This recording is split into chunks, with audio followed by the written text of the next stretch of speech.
Hello दोस्तों, कैसे हैं आप सब। स्वागत आपका मेरे चैनल होम फिटनेस न्यूट्रिशन। आप सबके प्यार सहयोग के लिए बहुत बहुत थैंक यू। आज का जो मेरा टॉपिक है वो बहुत ही ज्यादा इम्पोर्टेंट होने वाला है, क्योंकि समाज ने एक मिथ बना लिया है किसी चीज प्रोडक्ट के बारे में कि ये ऐसा है, ये ऐसा है। तो लोग पूछते मेरे से कि सर एक्चुअल में ये फैक्ट है या ये झूठ है। तो आज मैं एक ऐसे प्रोडक्ट का रिव्यू करने जा रहा हूं जिसका बहुत ज्यादा फायदा है हर किसी को, बट एक के माइंड में मिथ बन चुका है कि यार नहीं ये ठीक नहीं है, तो लोग उसे यूज ही नहीं करते। तो दोस्तों उस प्रोडक्ट का नाम है अश्वगंधा। अश्वगंधा एक नेचुरल आयुर्वेदिक जड़ी बूटी है जिसका उपयोग हम हमारे बुजुर्ग बहुत सालों से करते आ रहे हैं, बट अभी इस यंग जनरेशन में उसका प्रयोग बिल्कुल छोड़ दिया लोगों ने। कहा जाता है कि अश्वगंधा में घोड़े जितनी ताकत होती है कि अश्वगंधा खा के इंसान घोड़े की तरह भागता है।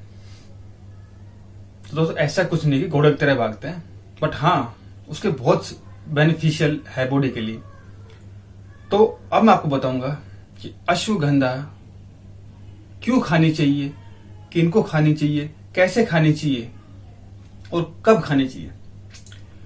तो दोस्तों अश्वगंधा का जो बेनिफिट है वो बहुत है।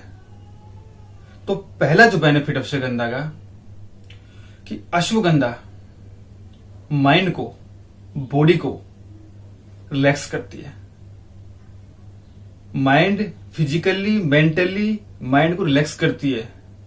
जो माइंड में स्ट्रेस होता है वो कम हो जाता है अश्वगंधा खाने से। चाहे वो काम का बर्डन हो, चाहे वो फैमिली बर्डन हो, बाहर का बर्डन हो, कोई भी स्ट्रेस इंसान ने दिमाग में ले रखा है तो आप अश्वगंधा खाइए, वो स्ट्रेस कम हो जाएगा। ये एक फैक्ट है कि अश्वगंधा खाने से स्ट्रेस कम होता है। फर्स्ट। सेकंड, दोस्तों मैंने एक वीडियो बनाई थी अबाउट टेस्टोस्टेरोन कि टेस्टोस्टेरोन जिस इंसान का वीक है उसकी मसल ग्रोथ नहीं करेगी। तो दोस्तों अश्वगंधा एक इतनी बेनिफिशियल जड़ी बूटी है जिसे खाने से साइंटिस्ट ने माना है कि आपका 40% टेस्टोस्टेरोन ज्यादा हो जाएगा, मतलब टेस्टोस्टेरोन का लेवल बढ़ जाएगा।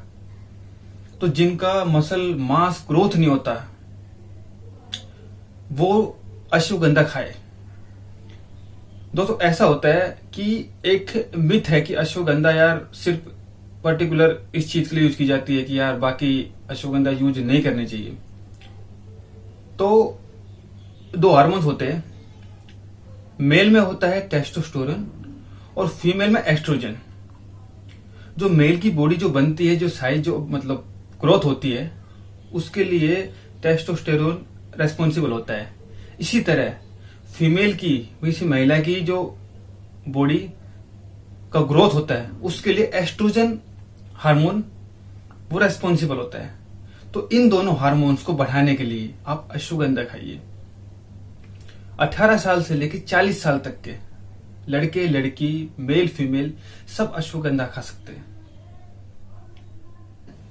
अश्वगंधा खाने से कैंसर की बीमारी का बहुत हद तक क्योर होती है, मतलब कैंसर की बीमारी का काफी हद तक इलाज होता है अश्वगंधा खाने से। जो कीमोथेरेपी वगैरह यूज की जाती है कैंसर के लिए, तो उसमें अश्वगंधा बहुत बड़ी भूमिका निभाता है। तो दोस्तों जिनको कैंसर की प्रॉब्लम है, कोई भी कैंसर हो, वो अश्वगंधा यूज कीजिए और इसका फायदा आप 20 से 25 दिनों में देख लोगे। तो दोस्तों ये था थर्ड पॉइंट। इसके बाद अश्वगंधा, दोस्तों जो मोस्ट इंपोर्टेंट पॉइंट है कि अश्वगंधा खाने से इम्यूनिटी पावर बढ़ती है, तो ये बिल्कुल सही बात है। अश्वगंधा में एंटीऑक्सीडेंट पाए जाते हैं जिन्हें खाने से इम्यूनिटी पावर बढ़ती है। और आज के टाइम में जब कोरोना ने इतना विकराल रूप ले लिया है तो अश्वगंधा की डिमांड इतनी ज्यादा बढ़ गई है कि कहीं बाहर आप शॉप्स पे जाओगे, मेडिकल स्टोर पे, तो अश्वगंधा नहीं मिल रही। तो दोस्तों अश्वगंधा इसलिए खानी चाहिए क्योंकि इम्यूनिटी सिस्टम अच्छा होगा तो आप कोरोना से लड़ोगे। तो इम्यूनिटी सिस्टम आपका अच्छा होगा तो आप से बीमारियां दूर रहेगी। इसके बाद दोस्तों जिनको बीपी हाई रहता है, बीपी हाई के लिए भी अश्वगंधा बहुत फायदेमंद है। बीपी हाई आप लोगे तो आपका बीपी कंट्रोल रहेगा। इसके अलावा बहुत बीमारियां जैसे मधुमेह हो गया, उसके लिए भी अश्वगंधा बेनिफिशियल है। तो दोस्तों ये था अश्वगंधा कहाँ कहाँ काम की जाती है। इसके बाद अश्वगंधा का फायदा मसल फिटनेस के लिए, जैसे मैंने बताया, आपका हार्मोन्स लेवल बढ़ाएगी, आपकी मसल ग्रोथ होगी। इसके बाद अश्वगंधा से आपकी 3 चीजें बढ़ती है स्पेशल फिटनेस के लिए। तो दोस्तों जो जिम जाते हैं और फिटनेस के लिए अश्वगंधा क्या क्या फायदा पहुंचाती है, तो उसके लिए देखो दोस्तों, फिटनेस के लिए अश्वगंधा आपकी एंड्योरेंस पावर बढ़ाएगी।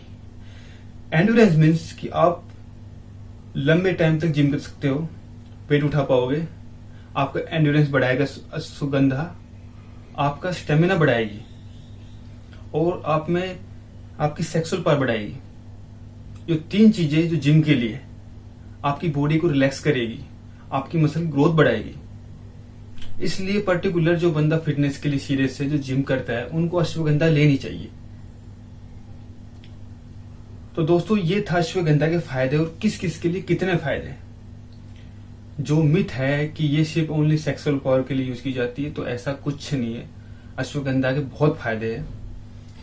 इनफर्टिलिटी के लिए भी अश्वगंधा यूज की जाती है। जिनको दिक्कत है इनफर्टिलिटी की, वो अश्वगंधा यूज कीजिए, उनमें फर्टिलाइजेशन बढ़ेगा, तो इनफर्टिलिटी की दिक्कत नहीं होगी।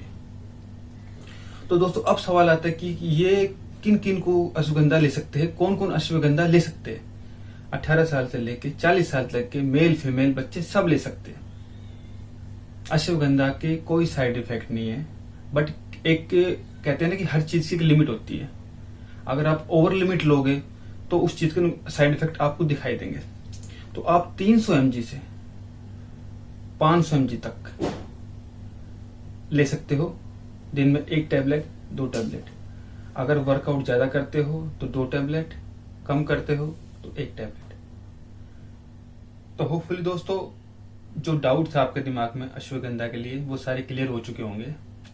तो 300 mg से लेकर 500 mg तक सफिशिएंट अश्वगंधा। आप सुबह ले सकते हो, रात को दूध के साथ ले सकते हो। अच्छी नींद आएगी, बॉडी रिलैक्स होगी, माइंड रिलैक्स होगी, मसल ग्रोथ होगी, जो बीमारी है वो जल्दी ठीक होगी। तो अब दोस्तों लोगों को पता ही नहीं कि यार अश्वगंधा कौन सी अश्वगंधा ली जाए। आप कैसे भी पाउडर फॉर्म में ले सकते हो, कैप्सूल फॉर्म में, टैबलेट फॉर्म में। तो दोस्तों जो मैं अश्वगंधा जो मैं यूज कर रहा हूं वो है आपकी ये है दोस्तों हिमालय अश्वगंधा। क्योंकि दोस्तों कोरोना टाइम है ना, अश्वगंधा की डिमांड इतनी ज्यादा बढ़ गई है कि अश्वगंधा कहीं मिल नहीं रही। तो दोस्तों ये सबसे अच्छी और सबसे रीजनेबल रेंज में आपको मिल जाएगी। ये 140 की आपको 60 टैबलेट मिलेगी। आप दिन में 1 वर्कआउट नहीं करते नॉर्मल, अगर करते हो तो 2 सुबह और शाम टैबलेट। इससे आपको बॉडी में बहुत ज्यादा इंप्रूवमेंट देखने को मिलेगी। इसको कम से कम 3 वीक 21 दिन यूज कीजिए। इस पे साफ साफ लिखा है कि ये जनरल वेलनेस के लिए। और दोस्तों इसमें आपका है 1 टैबलेट में 250 mg अश्वगंधा, जो सफिशियंट है। तो दोस्तों ये 150 रुपीज की 60 टैबलेट आएगी, काफी अच्छी है ये हिमालय की। इसके अलावा आप पतंजलि के अश्वगंधा आते हैं, डाबर के आते हैं, कोई भी ले सकते हो। लेकिन दोस्तों क्वेश्चन ये आता है कि किन किन को अश्वगंधा नहीं लेनी चाहिए, ये जरूरी मैटर करता है। तो दोस्तों जिनको बीपी लो की प्रॉब्लम रहती है, बीपी लो, उन्हें अश्वगंधा नहीं लेनी चाहिए। प्रेग्नेंट वुमेन को अश्वगंधा नहीं लेनी चाहिए, इसके साइड इफेक्ट ज्यादा होंगे उनको। थर्ड, कोई किसी की ट्रीटमेंट चल रहा है, मेडिकेशन चल रही है, लंबा ट्रीटमेंट चल रहा है, उनको भी अश्वगंधा नहीं लेनी चाहिए। तो दोस्तों कुल मिला के सबको मोस्टली अश्वगंधा यूज करनी चाहिए। बस जो मैंने बताया, बीपी लो वाले और जिनको ट्रीटमेंट चल रहा है, या जिनका पेट में अल्सर है, उन्हें भी अश्वगंधा नहीं लेनी चाहिए। तो दोस्तों ये थी मेरी आज की वीडियो। होपफुली आपका जो दिमाग में जो मिथ था कि भैया अश्वगंधा सिर्फ पर्टिकुलर किसी एक रीजन के लिए यूज की जाती है, वो क्लियर हो गया। तो दोस्तों अश्वगंधा यूज कीजिए फ्री माइंड होके, आपको इसके अच्छे देखने को मिलेंगे जल्दी। तो दोस्तों ये था मेरा आज का वीडियो। अगर आपको अच्छा लगा लाइक कीजिए, सब्सक्राइब कीजिए, अपना सपोर्ट देते रहिए। Thank you.